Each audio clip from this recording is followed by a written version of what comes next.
નમસ્કાર, ડીટીવી ન્યૂઝમાં આપનું હાર્દિક સ્વાગત છે. દાહોદની યુનિટી ફાઉન્ડેશન અને રેડક્રોસ સોસાયટી દ્વારા પ્રજાસત્તાક દિન નિમિત્તે બ્લડ ડોનેશન કેમ્પ યોજાયો. આગામી પ્રજાસત્તાક પર્વ નિમિત્તે દાહોદની સામાજિક સંસ્થા યુનિટી ફાઉન્ડેશન અને રેડક્રોસ સોસાયટીના સંયુક્ત ઉપક્રમે બ્લડ ડોનેશન કેમ્પનું આયોજન કરવામાં આવ્યું હતું. હુસેની મસ્જિદ વિસ્તારમાં યોજાયેલા કેમ્પમાં લોકોએ ઉત્સાહપૂર્વક રક્તદાન કર્યું હતું. રેડક્રોસ સોસાયટીના કર્મચારીઓ, યુનિટી ફાઉન્ડેશનના સભ્યો સહિત હાજર મહાનુભાવોના હસ્તે રક્તદાતાઓને સર્ટિફિકેટ આપવામાં આવ્યા હતા. આ કેમ્પમાં 60 ઉપરાંત યુનિટ બ્લડ એકત્ર થયું હતું.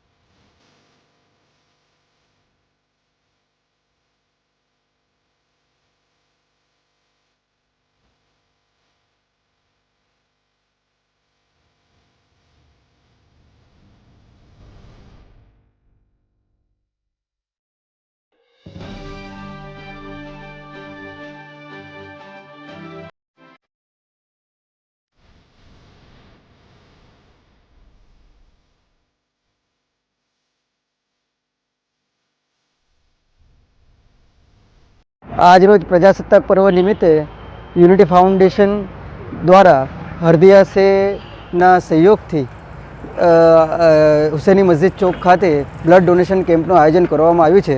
રક્ત સેવા એ જ પ્રભુ સેવા, રક્ત સેવા એ જ જન સેવાના આધાર પર 40થી વધુ યુવાન યુવતીઓએ બ્લડ ડોનેશન કેમ્પમાં એક્ટિવ પાર્ટ લીધો છે અને બ્લડ આપ્યું છે. Salman Shakir, unity foundation, Dahod.